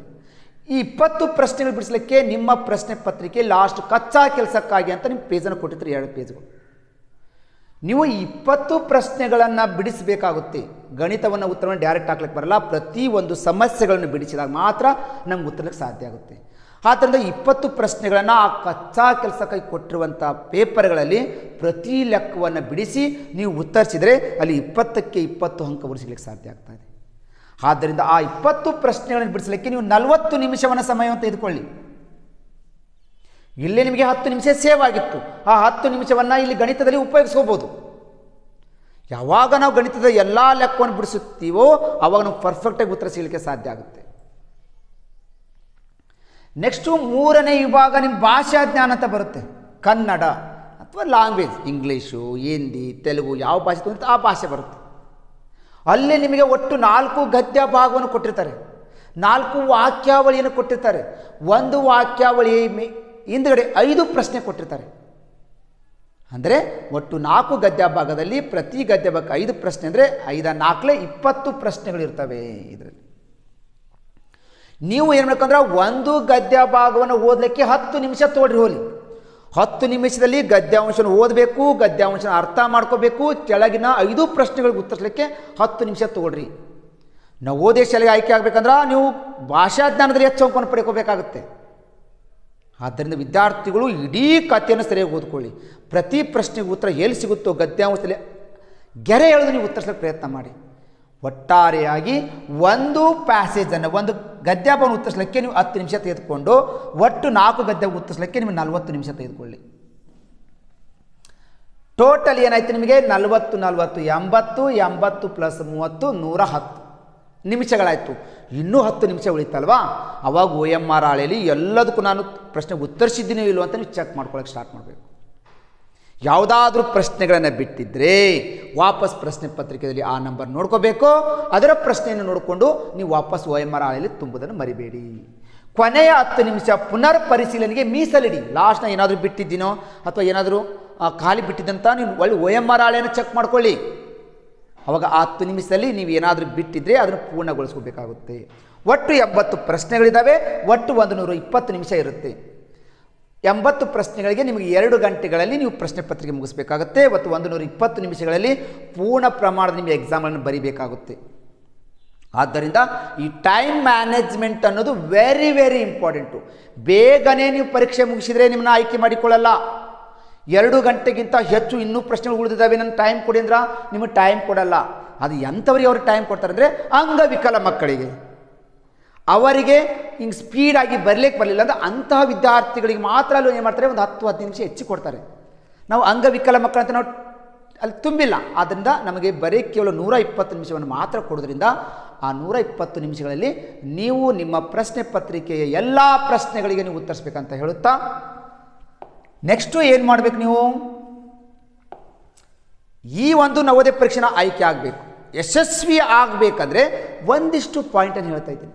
ನಿಮ್ಮಲ್ಲಿ ಯಾವಾಗಲೂ ಪಾಸಿಟಿವ್ ಎನರ್ಜಿ ಇರಬೇಕು, ಪರೀಕ್ಷೆಗಳಿಗೆ ಭಯವಿಲ್ಲದೆ ಹೋಗಬೇಕು, ಖುಷಿಯಾಗಿ ಹೋಗಬೇಕು, ಕಾನ್ಫಿಡೆನ್ಸ್ ಆಗಿ ನಾನು ಚಾಲೆಂಜ್ ಮಾಡ್ತಾ ಇದ್ದೀನಿ, ನಾನು ಈ ಸಲ ಈ ಪರೀಕ್ಷೆಯಲ್ಲಿ ಔಟ್ ಆಫ್ ಔಟ್ ತೆಗೆದುಕೊಳ್ತೀನಿ, ನಾನು ಸೆಲೆಕ್ಷನ್ ಆಗ್ತೀನಿ ಅನ್ನೋದೇ ನಿಮ್ಮ ಒಂದು ಯೋಚನೆಗಳಿರಬೇಕು. ಹಾಗಾದರೆ ನೀವು ಆ ಯಶಸ್ವಿ ಪರೀಕ್ಷೆಗೆ ಸಕ್ಸಸ್ ಆಗಬೇಕು. ನಂದು ಇವತ್ತು ಪರೀಕ್ಷೆ ಚೆನ್ನಾಗಿ ಮುಗಿಸ್ಬೇಕು, ನನ್ನ ರಿಸಲ್ಟ್ 100% ಬರಬೇಕು ಅನ್ನುವಂಥ ವಿದ್ಯಾರ್ಥಿಗಳು ಈ ಒಂದು ಸೂತ್ರಗಳನ್ನು ನೀವು ತಿಳಿದುಕೊಂಡಿರಬೇಕು. ಒಂದನೇದು ಏನಿದೆಯಪ್ಪ ಅಂದ್ರೆ ಪರೀಕ್ಷೆಯ ಹಿಂದಿನ ದಿನ, ಪರೀಕ್ಷೆ ನಾಳೆ ಶನಿವಾರ ನಡೀತಾ ಇದೆ, ನೀವು ಶುಕ್ರವಾರ ದಿನ ಏನು ಮಾಡಬೇಕಂದ್ರೆ ಆ ಪರೀಕ್ಷೆಯ ಹಿಂದಿನ ದಿನ ರಾತ್ರಿ ಚೆನ್ನಾಗಿ ನಿದ್ದೆಯನ್ನು ಮಾಡೋದನ್ನು ದಯವಿಟ್ಟು ವಿದ್ಯಾರ್ಥಿ ಮರಿಬಾರ್ದು. ಕಣ್ಣು ತುಂಬ ಮೊದಲು ನಿದ್ದೆ ಮಾಡಬೇಕು. ಅದು ಬಿಟ್ಟು ಮನೆಯಲ್ಲಿ ಮೊಬೈಲ್ ನೋಡ್ಕೋತ ಕುಂತೆ, ಟಿ ವಿ ನೋಡ್ಕೋತ ಕುಂತೆ, 12 ಗಂಟೆ ತನಕ 1 ಗಂಟೆ ತನಕ ಮತ್ತೆ ಒಳ್ಳೆ ರಿವಿಷನ್ ಮಾಡ್ಕೋತ ಕುಂತೆ, ಎಲ್ಲ ಸಿಲೆಬಸ್ ಅಂತ ಮಾಡಬೇಡಿ. ವರ್ಷ ಪೂರ ಕಷ್ಟಪಟ್ಟು ಓದಿದ್ದೀವಿ, ಆದರೆ ಪರೀಕ್ಷೆ ಹಿಂದಿನ ದಿನ ಈ ಥರ ನಿದ್ದೆಗಟ್ಟು ನೀವು ಓದಲಿಕ್ಕೆ ಹೋಗಬೇಡಿ. ಚೆನ್ನಾಗಿ ನೀವು 9 ಗಂಟೆಗೆ ನೀವು ನಿದ್ದೆ ಮಾಡಿಕೊಂಡು ಬೆಳಗ್ಗೆ 6 ಗಂಟೆ ತನಕ ನಿದ್ದೆ ಮಾಡಿದರೆ ನಾವು ಫ್ರೆಶ್ ಆಗಲಿಕ್ಕೆ ಸಾಧ್ಯ ಆಗುತ್ತೆ. ಆದ್ದರಿಂದ ದಯವಿಟ್ಟು ವಿದ್ಯಾರ್ಥಿಗಳು ನೀವು ಚೆನ್ನಾಗಿ ಹಿಂದಿನ ದಿನ ನಿದ್ರೆ ಮಾಡೋದನ್ನು ಮರಿಬೇಡಿ. 2ನೇ ಪಾಯಿಂಟು, ಯಾವ ರೀತಿ ಪ್ರಶ್ನೆಗಳು ಬರುತ್ತವೆ ಎಂದು ಚಿಂತೆ ಮಾಡ್ಕೋತ ಕುಂದಿರಬೇಡಿ. ವರ್ಷ ಪೂರ ಎಕ್ಸಾಮನ್ನು ಪ್ರಿಪ್ರೇಷನ್ ಮಾಡಿದ್ದೀವಿ, ಡಿಫ್ರೆಂಟ್ ಟೈಪ್ದಲ್ಲಿ ಇವತ್ತು ಟಾಪಿಕ್ ವೈಸ್ ನಾವು ಪ್ರಾಕ್ಟೀಸ್ ಮಾಡಿದ್ದೀವಿ, ಮತ್ತಾಕೆ ನಮಗೆ ಪರೀಕ್ಷೆ ಬೇರೆ? ಇಂಥ ಪರೀಕ್ಷೆ ಅಲ್ಲ, ಇಂಥ ಪ್ರಶ್ನೆ ಪತ್ರಿಕೆಗಳನ್ನು 100 ಪ್ರಶ್ನೆ ಪತ್ರಿಕೆಗಳನ್ನು ನಾವು ಬಿಡಿಸಿದ್ದೇವೆ. ನಾಳೆ ಶನಿವಾರ ನಡೀತಾ ಇರುವಂಥ ಪ್ರಶ್ನೆ ಪತ್ರಿಕೆ ಟಫ್ ಬರುತ್ತಾ, ಈಜಿ ಬರುತ್ತಾ, ಗದ್ಯ ಭಾಗ ಹೆಂಗೆ ಬರುತ್ತೋ, ಮ್ಯಾಥ್ಸ್ ಯಾವ ರೀತಿ ಬರುತ್ತೋ, ಚಿತ್ರನೇ ಹೆಂಗೆ ಬಿಡಿಸ್ಬೇಕು, ದಯವಿಟ್ಟು ಆ ಪ್ರಶ್ನೆ ಪತ್ರಿಕೆ ಬಗ್ಗೆ ಚಿಂತೆ ಮಾಡಬೇಡಿ. ನೀವು ಚಿಂತೆ ಮಾಡಿದರೆ ಪ್ರಶ್ನೆ ಪತ್ರಿಕೆ ಬದಲಾಗುವುದಿಲ್ಲ. ಆಲ್ರೆಡಿ ಪ್ರಶ್ನೆ ಪತ್ರಿಕೆಯು ಪ್ರಿಂಟ್ ಆಗಿದೆ, ನಿಮ್ಮ ತಾಲೂಕಾ ಪ್ಲೇಸ್ಗಳಲ್ಲಿ ಪ್ರಶ್ನೆ ಪತ್ರಿಕೆ ಬಂದು ಬಿದ್ದಿದೆ. ನೀವು ಚಿಂತೆ ಮಾಡೋದ್ರಿಂದ ಪ್ರಶ್ನೆ ಪತ್ರಿಕೆ ಬದಲಾಗೋದಿಲ್ಲ, ನೀವು ಚಿಂತೆ ಮಾಡೋದ್ರಿಂದ ಪ್ರಶ್ನೆಗಳು ಬದಲಾಗೋದಿಲ್ಲ. ದಯವಿಟ್ಟು ನೀವು ಪರೀಕ್ಷೆ ಹಿಂದಿನ ದಿನ ಪ್ರಶ್ನೆ ಪತ್ರಿಕೆ ಬಗ್ಗೆ ಚಿಂತೆ ಮಾಡೋದನ್ನು ಬಿಟ್ಬಿಡಿ.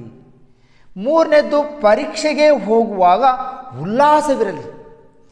ಪರೀಕ್ಷೆಗೆ ಹೋಗಬೇಕಾದ್ರೆ ಖುಷಿಯಾಗಿರಬೇಕು. ಹಬ್ಬ ಹರಿದಿನಗಳು ಬಂದಾಗ ಮಕ್ಕಳು ಎಷ್ಟು ಖುಷಿಯಾಗಿರ್ತೀರೋ, ಪರೀಕ್ಷೆನೂ ಕೂಡ ಒಂದು ಹಬ್ಬ ಅಂತ ತಿಳ್ಕೋಬೇಕು. ಪರೀಕ್ಷೆ ಖುಷಿಯಾಗಿ ಹೋಗಬೇಕು, ದೇವರ ಆಶೀರ್ವಾದ ಮಾಡಿರಬೇಕು, ನಮ್ಮ ತಂದೆ ತಾಯಿಗಳ ಮತ್ತು ಗುರುಗಳ ಆಶೀರ್ವಾದ ತೆಗೆದುಕೊಂಡು ಉಲ್ಲಾಸದಿಂದ ಖುಷಿಯಿಂದ ಎಕ್ಸಾಮ್ದಲ್ಲಿ ನಾನು ಗೆದ್ದಿತೀನಿ, ನಾನು ಎಲ್ಲ ಪ್ರಶ್ನೆ ಉತ್ತರಿಸ್ತೀನಿ ಅನ್ನುವಂಥ ನೀವು ಹುಮ್ಮಸ್ಸು, ಖುಷಿಯಿಂದ ಉಲ್ಲಾಸದಿಂದ ನೀವು ಪರೀಕ್ಷೆಗೆ ಹೋಗಲಿಕ್ಕೆ ನೀವು ರೆಡಿಯಾಗಿರಬೇಕು. ಎಕ್ಸಾಮ್ಗೆ ಹೋಗೋ ಟೈಮ್ದಲ್ಲಿ ನನಗೆ ಪೆನ್ ಇಲ್ಲ, ನನಗೆ ಪ್ಯಾಡ್ ಇಲ್ಲ, ನನಗೆ ವಾಚ್ ಇಲ್ಲ ಅಂತ ಈ ಥರ ಪಾಲಕರಿಗೆ ನೀವು ಕಾಡ್ಸ್ಕೊತ ಕೂತ್ಕೋಬೇಡಿ. ಆವಾಗ ನೀವು ಅಳುದು ಆ ಖರೀದನ್ನು ಮಾಡೋದ್ರಿಂದ ನಿಮಗೆ ನೆಗೆಟಿವ್ ಥಾಟ್ಗಳು ಸ್ಟಾರ್ಟ್ ಆಗ್ತವೆ. ಹಿಂದಿನ ದಿನವೇ ಎಲ್ಲ ವಸ್ತುಗಳನ್ನು ಪರ್ಚೇಸ್ ಮಾಡಿಕೊಂಡು ನೀವು ತಯಾರಿ ಮಾಡ್ಕೊಂಡು ಕೂತ್ಕೊಳ್ಳಿ ಅಂತ ಹೇಳ್ತಾ ಇದ್ದೀನಿ. ಎಕ್ಸಾಮ್ಗಳಿಗೆ ನೀವು ಖುಷಿಯಾಗಿ ಹೋಗ್ರಿ, ಉಲ್ಲಾಸದಿಂದ ಹೋಗ್ರಿ ಅಂತ ಹೇಳ್ತಾ ಇದ್ದೀನಿ. ನೆಕ್ಸ್ಟು ಪಾಯಿಂಟ್, ಪರೀಕ್ಷೆಗೆ ಹೇಳಿದ ದಾಖಲೆಗಳನ್ನು ಮಾತ್ರ ತೆಗೆದುಕೊಂಡು ಹೋಗ್ರಿ. ಎಕ್ಸಾಮ್ಗೆ ಏನು ಇಂಪಾರ್ಟೆಂಟ್ ಇದೆ, ಫಸ್ಟ್ ನಮಗೆ ಆಲ್ ಟಿಕೆಟ್ ಬೇಕು, ಇದನ್ನು ದಯವಿಟ್ಟು ಮರಿಬೇಡಿ. ನೆಕ್ಸ್ಟು ಎಕ್ಸಾಮ್ ಪ್ಯಾಡ್ ಬೇಕು, ಎಕ್ಸಾಮ್ ಪ್ಯಾಡ್ ಮರಿಬೇಡಿ. ನೆಕ್ಸ್ಟ್ ನಮಗೆ ಬಾಲ್ ಪಾಯಿಂಟ್, 2 ಬಾಲ್ ಪಾಯಿಂಟ್ ಪೆನ್ಗಳನ್ನು ಮರಿಬೇಡಿ, ಆ ಪೆನ್ ತೆಗೆದುಕೊಂಡು ಹೋಗ್ರಿ. ನಮಗೆ ಟೈಮ್ ನೋಡ್ಲಿಕ್ಕೆ ಬೇಕಾ, ಸಾಧಾವಾಗಿರುತ್ತೆ ಒಂದು ವಾಚನ್ನು ತೆಗೆದುಕೊಂಡು ಹೋಗ್ರಿ. ಅದ್ರ ಜೊತೆಗೆ ನಿಮ್ಗೆ ಕುಡ್ಲಿಕ್ಕೆ ವಾಟರ್ ಬಾಟಲ್ ಬೇಕಾ, ಚಿಕ್ಕದಾಗಿರುವಂಥ ಒಂದು ವಾಟರ್ ಬಾಟಲ್ ತೆಗೆದುಕೊಂಡು ಹೋದರೆ ಸಾಕು. ಇಷ್ಟು ನೀವು ಪರೀಕ್ಷೆಗೆ ಏನು ತೆಗೆದುಕೊಂಡು ಹೋಗಬೇಕು, ನೀವು ರಾತ್ರಿನೇ ರೆಡಿ ಮಾಡಿ ಇಟ್ಕೋಬೇಕು. ಬೆಳಗಿನ ಜಾವದಲ್ಲಿ ನೀವು ಸರಿಯಾಗಿ ಸ್ನಾನ ಮಾಡಿಕೊಂಡು ದೇವರ ದರ್ಶನವನ್ನು ಪಡ್ಕೊಂಡು ನೀವು ಬಟ್ಟೆಯನ್ನು ಸ್ವಲ್ಪ ಸರಳವಾಗಿರುವಂಥ ಈಜಿ ಆಗಿರುವಂಥ ಬಟ್ಟೆಯನ್ನು ಹಾಯ್ಕೊಂಡು ಹೋಗ್ರಿ. ಪರೀಕ್ಷೆ ಹಾಲು ಕೂದಲಿಕ್ಕೆ ನಿಮ್ಗೆ ಈಜಿ ಸರಳ ಆಗಿರಬೇಕು, ಅಂತಹ ಡ್ರೆಸ್ನ ಹಾಯ್ಕೊಂಡು ಹೋಗಬೇಕು. ಅದರ ಜೊತೆಗೆ ನಿಮಗೆ ಅಲ್ಪೋಪಹಾರ, ಊಟವನ್ನು ಹೊಟ್ಟೆ ತುಂಬ ಉಂಡು ಹೋಗಬೇಡಿ, ನಿದ್ದೆ ಬರುತ್ತೆ. ಹಾಗಂತ ಖಾಲಿ ಹೊಟ್ಟೆಲೆ ದಯವಿಟ್ಟು ಹೋಗಬೇಡಿ. ನಾವು ಸ್ವಲ್ಪ ನಮಗೆ ಎಷ್ಟು ಬೇಕು 2 ತಾಸಿಗೆ ಅಷ್ಟೇ ಆಹಾರವನ್ನು ಸೇವಿಸಿಕೊಂಡು ಹೋದರೆ ಎಕ್ಸಾಮನ್ನು ನಾವು ಚೆನ್ನಾಗಿ ಬರಿಬೋದು. ನೆಕ್ಸ್ಟು ಪಾಯಿಂಟ್, OMR ಶೀಟ್ನಲ್ಲಿ ಸರಿಯಾದ ಮಾಹಿತಿಯನ್ನು ತುಂಬ್ರಿ. OMR ಹಾಳೆಯಲ್ಲಿ ಏನು ಕೊಟ್ಟಿದಾರ ಎಲ್ಲವನ್ನು ತುಂಬಬೇಕಾಗುತ್ತೆ. ಆದ್ದರಿಂದ ಅದನ್ನೆಲ್ಲ ಸರಿಯಾಗಿ ತುಂಬ್ರಿ. ನಿಮ್ಗೆ ಗೊತ್ತಾಗಲಿಲ್ಲ ಅಂದರೆ ಆ ಸೂಪರ್ವೈಸರ್ಗಳನ್ನು ಸಹಾಯ ತೆಗೆದುಕೊಂಡು ಆ OMR ಹಾಳೆಯಲ್ಲಿ ಎಲ್ಲ ರೂಲ್ಸನ್ನು ಫಾಲೋ ಮಾಡಿ. ಪರೀಕ್ಷೆಯಲ್ಲಿ ಫೇಲ್ ಆದರೆ ಮನೆಯಲ್ಲಿ ಬೈಯುತ್ತಾರೆ ಎಂಬ ಭಯ ಬೇಡ. ದಯವಿಟ್ಟು ವಿದ್ಯಾರ್ಥಿಗಳೇ, 1 ವರ್ಷದಿಂದಲೇ ನಾವು ತರಬೇತಿಯನ್ನು ಪಡಿತಾ ಇದ್ದೀವಿ, ಟ್ಯೂಷನ್ ಕ್ಲಾಸ್ ಹೋಗ್ತಾ ಇದ್ದೀವಿ, ಮನೆಯಲ್ಲೇ ಪ್ರಿಪೇರ್ ಆಗ್ತಾ ಇದ್ದೀವಿ, ಆನ್ಲೈನ್ ಕ್ಲಾಸ್ ತಗೋತಿದ್ದೀವಿ, ಎಕ್ಸಾಮ್ಗಳಿಗೆ ನಾವು ಫುಲ್ ಪ್ರೇಯರ್ ರೆಡಿಯಾಗಿರ್ತೀವಿ. ಒಂದಿಷ್ಟು ಮಕ್ಕಳಿಗೆ ಏನು ಮಾಡ್ತಾರೆ, ಪಾಲಕರು ನೀನು ನವೋದಯ ಪಾಸ್ ಆಗಲೇಬೇಕು, ಇಷ್ಟೆಲ್ಲ ಖರ್ಚು ಮಾಡಿದ್ವಿ ಅಂತ ಮಕ್ಕಳಿಗೆ ಬೈದು ಬಿಡ್ತೀರಿ. ಮಕ್ಕಳಿಗೆ ಆ ಭಯ ಇರುತ್ತೆ, ನಮ್ಮ ಫೇಲ್ ಆದರೆ ನಮ್ಮ ಪಾಲಕರು ಏನಾದರೂ ಬೈತಾರೇನೋ, ನಾನು ಕಡಿಮೆ ಅಂಕ ತೆಗೆದುಕೊಂಡ್ರೆ ನನಗೆ ಬೈತಾರೇನೋ, ನನಗೆ ಹೊಡಿತಾರೇನೋ ಅಂತ ಮಕ್ಕಳಿಗೆ ಭಯ ಇರಬಾರ್ದು. ದಯವಿಟ್ಟು ಮಕ್ಕಳಿಗೆ ಆ ಥರ ನೀವು ಟಾರ್ಗೆಟನ್ನು ಮಾಡಬೇಡಿ. ಮಕ್ಕಳು ಕೂಡ ನಮ್ಮ ತಂದೆ ತಾಯಿ ನನಗೆ ಬೈತಾರಾ, ನನಗೆ ಹೊಡಿತಾರ ಅನ್ನೋ ಭಯ ಬೇಡ. ನಾವು ಪ್ರಯತ್ನ ಮಾಡೋಣ. ವರ್ಷ ಪೂರ ಕಷ್ಟಪಟ್ಟಿದ್ದೇವೆ, ಆ ಪ್ರಯತ್ನಕ್ಕೆ ನಾವು ಎಲ್ಲ ಪ್ರಶ್ನೆಗೆ ಸರಿ ಉತ್ತರಿಸಿದ್ರೆ ನಮಗೆ ಫಲ ಸಿಕ್ಕೇ ಸಿಗುತ್ತೆ. ಆ ದೇವರ ಆಶೀರ್ವಾದ ಇದ್ದೇ ಇರುತ್ತೆ. ಆ ಪ್ರಯತ್ನಕ್ಕೆ ತಕ್ಕಂತೆ ನಮ್ಮ ಫಲ ಸಿಗೋದ್ರಿಂದ ದಯವಿಟ್ಟು ಯಾವ ಪಾಲಕರಿಗೆ ನೀವು ಈ ಪರೀಕ್ಷೆಯಲ್ಲಿ ಅಂಕವನ್ನು ಕಡಿಮೆ ತೆಗೆದುಕೊಳ್ತಾ ಇದ್ದೀನಿ ಅಂತ ಈ ಥರ ನೆಗೆಟಿವ್ ಥಾಟ್ಗಳನ್ನು, ಈ ಭಯದ ವಿಚಾರಗಳನ್ನು ನೀವು ಮಾಡಲಿಕ್ಕೆ ಹೋಗಬೇಡಿ. ನೆಕ್ಸ್ಟು, ಪಕ್ಕದವರು ಏನು ಮಾಡುತ್ತಿದ್ದಾರೆಂದು ನೋಡುತ್ತಾ ಕೂಡಬೇಡಿ. ಈ ಸ್ಪರ್ಧಾತ್ಮಕ ಪರೀಕ್ಷೆಗಿರುವಂಥ ನವೋದಯದಲ್ಲಿ 10,000ಕ್ಕಿಂತ ಹೆಚ್ಚು ಪ್ರತಿ ಜಿಲ್ಲೆಗೆ ಅಪ್ಲಿಕೇಶನ್ ಬಿದ್ದಿದ್ದಾವೆ. ಒಂದಿಷ್ಟು ವಿದ್ಯಾರ್ಥಿಗಳು ತರಬೇತಿ ಪಡೆಯದೆ ಹಾಗೆ ಎಕ್ಸಾಮ್ಗೆ ನೇರವಾಗಿ ಬಂದಿರ್ತಾರೆ. ಆ ಪರೀಕ್ಷೆಯ ಹಾಲ್ಗಳಲ್ಲಿ ಅವರು ಏನೋ ಟೈಮ್ ವೇಸ್ಟ್ ಮಾಡ್ತಾ ಇರ್ತಾರೆ, ಬೇಗನೆ 10 ನಿಮಿಷದಲ್ಲಿ ಕ್ವಶನ್ ಬಿಡಿಸ್ತಾರೆ. ಆ ವಿದ್ಯಾರ್ಥಿಗಳು ಏನೋ ಆ ಕಡೆ ಈ ಕಡೆ ನೋಡ್ಕೊತ ಕೂತಿರ್ತಾರೆ. ನೀವು ಆ ಅಕ್ಕಪಕ್ಕದ ಹುಡುಗರನ್ನ ಏನು ಮಾಡಕ್ಕತ್ತೀರಂತ ನೋಡೋಕ್ಕೆ ಹೋಗಬೇಡಿ. ನೀವು ಅಲ್ಲಿ ಪರೀಕ್ಷೆ ಬರಲಿಕ್ಕೆ ಹೋಗಿದ್ದೀರಿ. ನಮ್ಮ ಗುರಿ ಆ ನವೋದಯದಲ್ಲಿ ಆಯ್ಕೆ ಆಗಬೇಕಾಗಿದೆ. 120 ನಿಮಿಷಗಳಲ್ಲಿ ನಾವು ಎಲ್ಲ ಪ್ರಶ್ನೆಗೆ ಉತ್ತರಿಸಬೇಕಾಗಿದೆ. ಆದ್ದರಿಂದ ನೀವು ನಿಮ್ಮ ಪರೀಕ್ಷೆ ಕಡೆ ಗಮನ ಕೊಡಿ, ಅಕ್ಕಪಕ್ಕದ ಕೂತ್ಕೊಂಡಿರುವಂಥ ವಿದ್ಯಾರ್ಥಿಗಳ ಕಡೆ ನೀವು ದಯವಿಟ್ಟು ಗಮನವನ್ನು ಕೊಡಬೇಡಿ. ನಮ್ಮ ಒಂದು ಟ್ಯಾಲೆಂಟ್ಗೆ ನಾವು ಇಲ್ಲಿ ಒಂದು ಪರೀಕ್ಷೆಯಲ್ಲಿ ಅತಿ ಹೆಚ್ಚು ಅಂಕವನ್ನು ಪಡ್ಕೋಬೇಕು. ನಮ್ಮ ಪಾಲಕರ ಕನಸು ನಮ್ಮ ಮಕ್ಕಳು ನವೋದಯದಲ್ಲಿ ಆಯ್ಕೆ ಆಗಬೇಕಂತ ನಿಮಗೆಲ್ಲ ಕೋಚಿಂಗ್ ಕೊಟ್ಟಿದ್ದಾರೆ, ಟ್ಯೂಷನ್ ಕ್ಲಾಸ್ ಕೊಟ್ಟಿದ್ದಾರೆ, ಆನ್ಲೈನ್ ಕ್ಲಾಸ್ ಕೊಟ್ಟಿದ್ದಾರೆ, ಸ್ಟಡಿ ಮೆಟೀರಿಯಲ್ಸ್ನ ಕೊಟ್ಟಿದ್ದಾರೆ. ನಾವು ಒಟ್ಟಾರೆಯಾಗಿ ಅತಿ ಹೆಚ್ಚು ಅಂಕವನ್ನು ಪಡೆದುಕೊಳ್ಳಬೇಕಾಗಿದೆ. ಆದ್ದರಿಂದ ವಿದ್ಯಾರ್ಥಿಗಳು ನಿಮ್ಮ ಅಕ್ಕಪಕ್ಕದಲ್ಲಿ ಕೂತ್ಕೊಳ್ಳುವಂಥ ವಿದ್ಯಾರ್ಥಿ ನೋಡಿಕೊಂಡು ನೀವು ಅವ್ರ ಥರ ದಯವಿಟ್ಟು ಮಾಡಲಿಕ್ಕೆ ಹೋಗಬೇಡಿ. ನಿಮ್ಮ ಗುರಿ 120 ನಿಮಿಷಗಳಲ್ಲಿ 2 ಗಂಟೆಗಳಲ್ಲಿ ಎಲ್ಲ ಪ್ರಶ್ನೆಗೆ ಸರಿ ಉತ್ತರಿಸಬೇಕಾಗುತ್ತೆ. ನಿಮ್ಮ ಕೆಲಸವನ್ನು ನೀವು ಪ್ರಾಮಾಣಿಕತೆಯಿಂದ ಮಾಡಿದರೆ ನೀವು ಈಜಿ ಅಂಕವನ್ನು ಪಡೆದುಕೊಳ್ಬೋದು. ಅಕ್ಕಪಕ್ಕದಲ್ಲಿರುವಂಥ ವಿದ್ಯಾರ್ಥಿಗಳ ನೋಡಿಕೊಂಡು ನೀವು ಉತ್ತರವನ್ನು ಹಾಕಲಿಕ್ಕೆ ಹೋಗಬೇಡಿ. ಪ್ರಶ್ನೆ ಪತ್ರಿಕೆಯು 4 ಅದು ನೀವು ವರ್ಷದಲ್ಲಿ ಪ್ರಶ್ನೆ ಜಿಗ್ಜಾಗ್ ಆಗೋದ್ರಿಂದ ನಿಮ್ಮ ಪ್ರಶ್ನೆ ಪತ್ರಿಕೆ ಕಡೆ ಗಮನವಿಟ್ಟು ಎಲ್ಲ ಪ್ರಶ್ನೆಗೆ ಉತ್ತರಿಸೋದನ್ನು ಮರಿಬೇಡಿ. ಈ ಜ್ಞಾನವು ಜಗತ್ತನ್ನು ಆಳುತ್ತದೆ, ಜ್ಞಾನಕ್ಕೆ ಎಲ್ಲೆಡೆ ಗೌರವ ಸಿಗುತ್ತದೆ. ಒಟ್ಟಾರೆಯಾಗಿ ಈ ನವೋದಯಕ್ಕೆ ಅತಿ ಹೆಚ್ಚು ಅಂಕವನ್ನು ಪಡೆದುಕೊಂಡ ವಿದ್ಯಾರ್ಥಿಗಳಿಗೆ ಅತಿ ಹೆಚ್ಚು ಬೇಡಿಕೆ ಇದೆ. ಪ್ರತಿ ಜಿಲ್ಲೆಗೆ 80 ಮಕ್ಕಳನ್ನು ಅವರು ಆಯ್ಕೆ ಮಾಡಿಕೊಳ್ಳೋದ್ರಿಂದ ನೀವು ಅತಿ ಹೆಚ್ಚು ಅಂಕವನ್ನು ಪಡೆಯಲೇಬೇಕು 3 ವಿಭಾಗಗಳಲ್ಲಿ ಅಂತ ಹೇಳುತ್ತಾ ನೆಕ್ಸ್ಟ್ ಕೊಡ್ತಾ ಇದ್ದೀನಿ. ಆತ್ಮೀಯ ಮುದ್ದು ವಿದ್ಯಾರ್ಥಿಗಳೇ, ನೀವು ನವೋದಯ ಪರೀಕ್ಷೆಯನ್ನು ಬರೆಯುತ್ತೀರಿ. ಈಗ ಆಲ್ರೆಡಿ ಇವಾಗ ನೀವು ನಾಳೆ ಶನಿವಾರ ನವೋದಯ ಪರೀಕ್ಷೆ ರೆಡಿಯಾಗಿದ್ದೀರಿ. ವರ್ಷ ಪೂರ ನೀವು ಪ್ರಿಪೇರ್ ಆಗಿದ್ದೀರಿ. ಈ ಸಾಕಷ್ಟು ವಿಷಯಗಳ ಬಗ್ಗೆ ನೀವು ತಿಳಿದುಕೊಂಡಿದ್ದೀರಿ. ಆದರೆ ಈ ಪರೀಕ್ಷೆಯನ್ನು ಎಷ್ಟು ಮಂದಿ ಬರೆಯುತ್ತಾರೆ ಅಂತ ನೀವು ಯೋಚನೆ ಮಾಡಬೇಡಿ. ಅವರು ಪ್ರತಿ ಜಿಲ್ಲೆಗೆ 10,000ಕ್ಕಿಂತ ಹೆಚ್ಚು ಅರ್ಜಿಗಳು ಬಿದ್ದಿದ್ದಾವೆ. ಎಷ್ಟು ಅರ್ಜಿಗಳು ಬಿದ್ದಾವೆ, ಈ ಎಕ್ಸಾಮ್ ಸೆಂಟರ್ಗೆ ಎಷ್ಟು ಹುಡುಗರು ಬಂದಾವು ಅಂತ ನೀವು ದಯವಿಟ್ಟು ಯೋಚನೆ ಮಾಡಬೇಡಿ.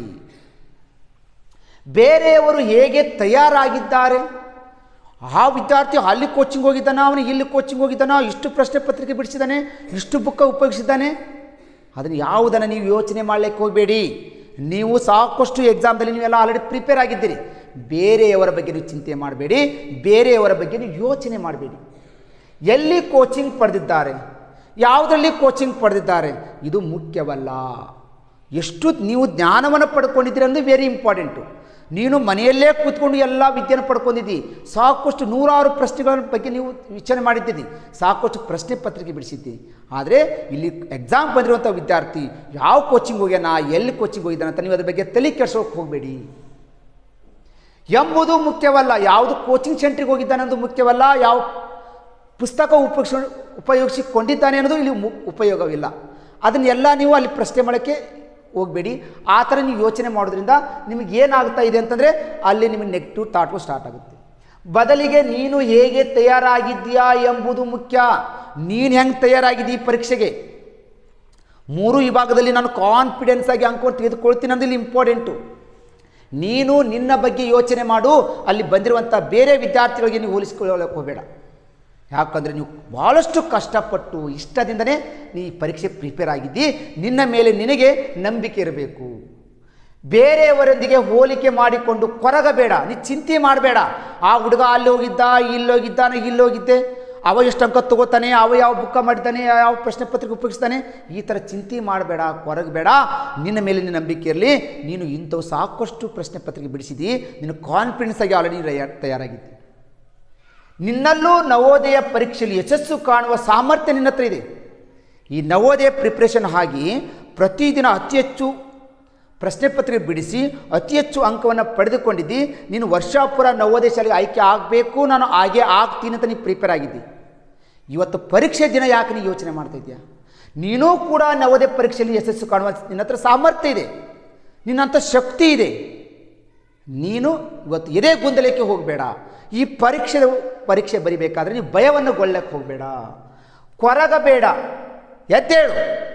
ನೀನು ಗೆದ್ದೇ ಗೆಲ್ಲುತ್ತೀಯ. ನಿನ್ನ ಹತ್ರ ಈ ಥರ ಅಫರ್ಮೇಷನ್ ಇರಬೇಕು, ಧೈರ್ಯ ಇರಬೇಕು, ನಿನ್ನಲ್ಲಿ ಸಾಮರ್ಥ್ಯ ಇದೆ. ಅದಕ್ಕೆ ನೀನು ಚಿಂತೆ ಮಾಡಬೇಡ, ಧೈರ್ಯದಿಂದ ನೀನು ಎದ್ದೇಳು. ನೀನು ಗೆದ್ದೇ ಗೆಲ್ತೀಯ ಅಂತ ನಿನ್ನ ಹತ್ರ ತಯಾರಾಗು. ನವೋದಯ ಪಾಸಾಗಿ ನಿಮ್ಮ ತಂದೆ ತಾಯಿಗಳ ಮತ್ತು ಕಲಿಸಿದ ಶಿಕ್ಷಕರಿಗೆ ಹೆಸರು ತರುವಂಥ ನಿಮ್ಮ ಮಗು ಆಗಬೇಕು. ನಿಮ್ಮ ಪಾಲಕರು ವರ್ಷ ಪೂರ ನಿಮ್ಗೆ ಕಷ್ಟಪಟ್ಟಿದ್ದಾರೆ. ತರಬೇತಿದಾರರು ನಿಮಗೆ ನಮ್ಮ ಮಕ್ಕಳು ಆಯ್ಕೆ ಆಗಬೇಕಂತ ಪ್ರತಿ ವಿಭಾಗವಾರು ಶಿಕ್ಷಕರು ನಿಮಗೆ ಕಷ್ಟಪಟ್ಟು ಕಲಿಸಿದ್ದಾರೆ. ನಿಮ್ಮ ಗುರಿ ನಿಮ್ಮ ಪಾಲಕರ ಹೆಸರು ತರಬೇಕು, ನಿಮ್ಮ ಕಲಿಸಿರುವಂಥ ಗುರುಗಳ ಹೆಸರು ತರಬೇಕಾಗಿದ್ದು ನಿಮ್ಮ ಕನಸಿದೆ. ಆದ್ದರಿಂದ ಈ ಪರೀಕ್ಷೆ ಬರೆಯೋರು ತರಬೇತಿ ಕೊಟ್ಟ ಶಿಕ್ಷಕರು ಅಲ್ಲ, ನಿಮಗೆ ಪೋಷಣೆ ಮಾಡಿರುವಂಥ ಪಾಲಕರು ಅಲ್ಲ. ಪರೀಕ್ಷೆ ಬರೆಯೋರು ಈ ನಮ್ಮ ಮುದ್ದು ವಿದ್ಯಾರ್ಥಿಗಳೇ. ಆದ್ದರಿಂದ ನೀವು ಈ ಪರೀಕ್ಷೆಗಳ ಬಗ್ಗೆ ಭಯವನ್ನು ಒಳಬೇಡಿ. ಸಾಕಷ್ಟು ದಿನಗಳಿಂದ ನಾವು ಕಷ್ಟಪಟ್ಟಿದ್ದೇವೆ, ಇಷ್ಟಪಟ್ಟು ಓದಿದ್ದೇವೆ, ಎಲ್ಲವನ್ನು ತಿಳಿದುಕೊಂಡಿದ್ದೇವೆ. ಆದರೆ ನೀವು ಹೆಸರು ತರಬೇಕು, ಕಲಿಸಿದ ಗುರುಗಳು ಮತ್ತು ಪಾಲಕರು ನಿಮ್ಮ ಶಾಲೆ ಹೆಸರು ತರಬೇಕು ಅನ್ನೋದು ನಮ್ಮ ಒಂದು ಕನಸಾಗಿದೆ ಅಂತ ಹೇಳುತ್ತಾ, ನಿಮಗೆಲ್ಲರಿಗೆ ಪರೀಕ್ಷೆಯಲ್ಲಿ ಸರಿಯಾಗಿ ಬರೀರಿ ಅಂತ ನಮ್ಮ ವಿದ್ಯಾಸ್ಫೂರ್ತಿ ಪ್ರಕಾಶನದಿಂದ ನಾವೇನು ಮಾಡ್ತಾಯಿದ್ದೀವಿ, ಹಾರೈಸುತ್ತಾ ಈ ಥರ ಆಯುಧ ಹಿಡಿದು ಹೋರಾಡಿದವರು ಇವತ್ತ ಸೋಲ್ಬೋದು. ಈ ಗನ್ನು ಬಂದೂಕು ಪಿಸ್ತೂಲ್ ಹಿಡ್ಕೊಂಡವ್ರು ಸೋಲ್ಬೋದು, ಆದರೆ ಪುಸ್ತಕ ಹಿಡಿದು ಹೋರಾಡಿದವರು ಸೋಲಲು ಸಾಧ್ಯವೇ ಇಲ್ಲ. ಇಂಥ ಸ್ಪರ್ಧಾತ್ಮಕ ಪರೀಕ್ಷೆಗೆ ಬರೀ ನವೋದಯ ಸೈನಿಕ ಶಾಲೆ ಅಲ್ಲ, ಮುಂದೆ ನಡೆಯುವಂಥ IAS, IPS, KS, IIT, JEE ಎಲ್ಲ ಪರೀಕ್ಷೆ ಪಾಸ್ ಆಗ್ಬೋದು.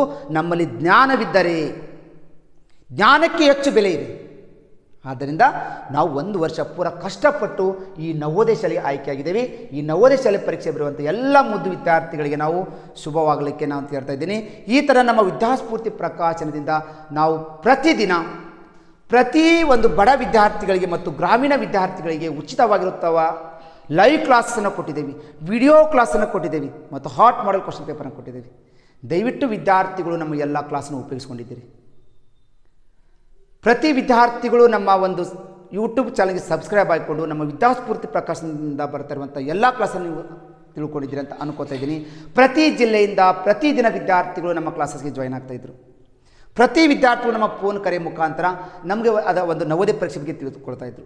ಪ್ರತಿ ವಿದ್ಯಾರ್ಥಿಗಳು ನಮ್ಮ ವಿದ್ಯಾಸ್ಫೂರ್ತಿ ಪ್ರಕಾಶನದ ರಚನೆ ಆಗಿರುವಂಥ ಪುಸ್ತಕವಿರ್ಬೋದು, ಲೈವ್ ಕ್ಲಾಸಸ್ಗಳು ಇರ್ಬೋದು, ವಿಡಿಯೋ ಕ್ಲಾಸನ್ನು ಉಪಯೋಗಿಸ್ಕೊಂಡಿದ್ದೀರಿ. ಒಟ್ಟಾರೆಯಾಗಿ ನಮ್ಮ ಕನಸು ಕೂಡ ಅಷ್ಟೇ ಇದೆ. ನೀವು ಈ ಸ್ಪರ್ಧಾತ್ಮಕ ಪರೀಕ್ಷೆಗಳಲ್ಲಿ ಅತಿ ಹೆಚ್ಚು ಅಂಕವನ್ನು ಪಡ್ಕೋಬೇಕು, ನೀವು ನವೋದಯ ಶಾಲೆಗೆ ಆಯ್ಕೆ ಆಗಬೇಕು ಅನ್ನೋದೇ ಅದು ನಮ್ಮ ವಿದ್ಯಾಸ್ಫೂರ್ತಿ ಪ್ರಕಾಶನದ ಕನಸಾಗಿದೆ. ಆದ್ದರಿಂದ ದಯವಿಟ್ಟು ಪಾಲಕರೇ ಮತ್ತು ಶಿಕ್ಷಕರೇ ಮತ್ತು ತರಬೇತಿದಾರರೇ ಮತ್ತು ಮುದ್ದು ವಿದ್ಯಾರ್ಥಿಗಳೇ, ನಮ್ಮ ಒಂದು ವಿದ್ಯಾಸ್ಫೂರ್ತಿ ಪ್ರಕಾಶನವನ್ನು ನೀವು ಕೂಡ ಇದೇ ಥರ ಬೆಳೆಸಿರಿ. ಎಲ್ಲ ನಮ್ಮ ಈ ಒಂದು ವಿದ್ಯಾಸ್ಫೂರ್ತಿ ಪ್ರಕಾಶನ ಎಲ್ಲ ತರಬೇತಿದಾರರಿಂದ, ಶಿಕ್ಷಕರಿಂದ, ಪಾಲಕರಿಂದ ಮತ್ತು ಮುದ್ದು ವಿದ್ಯಾರ್ಥಿಗಳಿಂದನೇ ಇಡೀ ರಾಜ್ಯಾದ್ಯಂತ ಬೆಳೆದಿದೆ. ದಯವಿಟ್ಟು ಎಲ್ಲ ಪಾಲಕರಿಗೂ ಮತ್ತು ಶಿಕ್ಷಕರಿಗೂ ಮತ್ತು ನಮ್ಮ ತರಬೇತಿದಾರರಿಗೂ ಮತ್ತು ನನ್ನ ಮುದ್ದು ವಿದ್ಯಾರ್ಥಿಗಳಿಗೂ ನಮ್ಮ ವಿದ್ಯಾಸ್ಫೂರ್ತಿ ಪ್ರಕಾಶನದಿಂದ ನಿಮಗೆಲ್ಲರಿಗೂ ನಾನು ಶುಭಾಶಯ ಕೊಡ್ತಾ ಇದ್ದೀನಿ. ಅದರ ಜೊತೆಗೆ ನಾಳೆ ಶನಿವಾರ ನಡೀತಾ ಇರುವಂಥ ಈ ನವೋದಯ ಪರೀಕ್ಷೆಯ ಉತ್ತರಗಳನ್ನು ಮತ್ತೆ ನಾವು ಲೈವ್ದಲ್ಲಿ ಬರ್ತಾ ಇದ್ದೀವಿ. ನಿಮ್ಮ ಪರೀಕ್ಷೆಯಲ್ಲಿ ತೆಗೆದುಕೊಂಡ ಒಟ್ಟು ಅಂಕಗಳು ಎಷ್ಟು ತೆಗೆದುಕೊಂಡಿದ್ದೀರಲ್ಲಕ್ಕೆ. ಆದ್ದರಿಂದ ವಿದ್ಯಾರ್ಥಿಗಳು ಪ್ರತಿ ಪ್ರಶ್ನೆ ಪತ್ರಿಕೆಗಳಲ್ಲಿ ನೀವು OMR ಹಾಳೆಯಲ್ಲಿ ಯಾವುದನ್ನು ಉತ್ತರ ಹಾಕಿದ್ದೀರೋ ನಿಮ್ಮ ಪ್ರಶ್ನೆ ಪತ್ರಿಕೆಯಲ್ಲಿ ಅದನ್ನು ಟಿಕ್ ಮಾಡ್ಕೊಂಡು ಬಂದುಬಿಡಿ. ನಿಮಗೆ 99% ಸರಿಯಾದ ಉತ್ತರವನ್ನು ನಾವು ಯೂಟ್ಯೂಬ್ ಲೈವ್ನಲ್ಲಿ ಕೊಡ್ತೀವಿ. ನೀವು ಆ ಒಂದು ಉತ್ತರಿಸಿರುವಂಥ ಉತ್ತರಕ್ಕೆ ನಾವು ಎಷ್ಟು ಅಂಕವನ್ನು ತೆಗೆದುಕೊಂಡಿದ್ದೀವಿ ಅಂತ ಅವತ್ತು ನಾವು ನಿರ್ಧಾರ ಮಾಡಲಿಕ್ಕೆ ಸಾಧ್ಯ ಆಗುತ್ತೆ. ನಾವು ನವೋದಯ ಶಾಲೆಗೆ ಆಯ್ಕೆ ಆಗಲಿಕ್ಕೆ ಅವಕಾಶ ಇದೆ ಅಂತ ನಾವು ಯೋಚನೆ ಮಾಡಲಿಕ್ಕೆ ಸಾಧ್ಯ ಇದೆ. ಆದ್ದರಿಂದ ದಯವಿಟ್ಟು ವಿದ್ಯಾರ್ಥಿಗಳು ಎಲ್ಲ ನಿಮ್ಮ ಪ್ರಶ್ನೆ ಪತ್ರಿಕೆ ಟಿಕ್ ಮಾಡ್ಕೊಂಡು ಮರಿಬೇಡಿ. ನಾಳೆ ಶನಿವಾರ ನಡೀತಿರುವಂಥ ಆ ಲೈವ್ ಕ್ಲಾಸಸ್ಗಳಲ್ಲಿ ನಿಮ್ಮ ಉತ್ತರವನ್ನು ಚೆಕ್ ಮಾಡ್ಕೊಳ್ಳಿ. ನಮ್ಮ ವಿದ್ಯಾಸ್ಫೂರ್ತಿ ಪ್ರಕಾಶನದ ಬಗ್ಗೆ ಅಥವಾ ಈ ಸ್ಪರ್ಧಾತ್ಮಕ ಪರೀಕ್ಷೆ ಬಗ್ಗೆ ಏನಾದರೂ ತಿಳ್ಕೊಬೇಕಾಗಿದ್ದರೆ 990055889491 ನಂಬರಿಗೆ ಕರೆ ಮಾಡಿ. ಈ ಥರ ಇನ್ನೂ ಯಾರು ನಮ್ಮ ವಿದ್ಯಾಸ್ಫೂರ್ತಿ ಪ್ರಕಾಶನ್ಗೆ ಯಾರು ಸಬ್ಸ್ಕ್ರೈಬ್ ಆಗಿಲ್ಲ, ಬೇಗನೆ ನಿಮ್ಮ ಮೊಬೈಲ್ದಲ್ಲಿರುವಂಥ ಯೂಟ್ಯೂಬ್ನಲ್ಲಿ ಹೋಗಿ ವಿದ್ಯಾಸ್ಫೂರ್ತಿ ಅಂತ ಸರ್ಚ್ ಮಾಡಿ ಈ ಥರ ರೆಡ್ ಕಲರ್ ಮೇಲೆ ನೀವು ಪ್ರೆಸ್ ಒತ್ತಿ ಪಕ್ಕದಲ್ಲಿರುವಂಥ ಬೆಲ್ ಐಕನ್ ಗಂಟೆ ಒತ್ತಿಬಿಟ್ರೆ ನಾವು ಕೊಡ್ತಾ ಇರುವಂಥ ಎಲ್ಲ ಇನ್ಫಾರ್ಮೇಷನ್ನು ಮತ್ತು ಉಚಿತವಾದ ಕ್ಲಾಸಸ್ಗಳು ನಿಮ್ಮ ಮೊಬೈಲ್ದಲ್ಲಿ ಸಿಗ್ತವೆ ಅಂತ ಹೇಳುತ್ತಾ ಈ ಒಂದು ಪರೀಕ್ಷೆ ಬರೆಯುವಂಥ ಎಲ್ಲ ನನ್ನ ಮುದ್ದು ವಿದ್ಯಾರ್ಥಿಗಳಿಗೆ ಮತ್ತೊಮ್ಮೆ ಮೊಗದೊಮ್ಮೆ ನಮ್ಮ ವಿದ್ಯಾಸ್ಫೂರ್ತಿ ಪ್ರಕಾಶನದಿಂದ ನಿಮಗೆಲ್ಲರಿಗೂ ಶುಭಾಶಯ ಕೇಳುತ್ತಾ ಇಲ್ಲಿಗೆ ನನ್ನ ಈ ಕ್ಲಾಸನ್ನು ಮುಗಿಸ್ತಾ ಇದ್ದೀನಿ. ವಂದನೆಗಳು.